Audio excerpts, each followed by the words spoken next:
TBC bankning Salom kartasi bilan sizni tanishtirgan edim. Hozir men ushbu kartani uyingizgacha tekin zakaz qilish orqali qanday qilib 50 ming so'm qo'lga kiritishni tushuntirib beraman.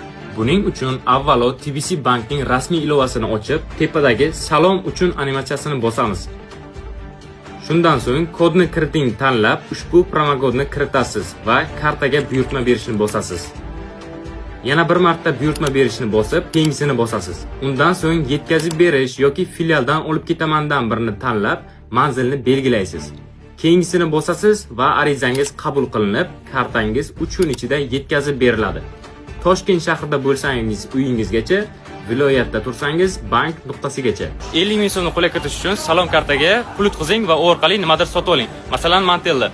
Shunda bank o'zining kartasi faol ishlatilayotganiga ishonch hosil qiladi va sizning 50 ming so'mingizni tashlab beradi.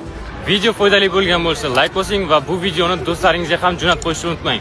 Sifatli kontentlar uchun menga obuna bo'ling.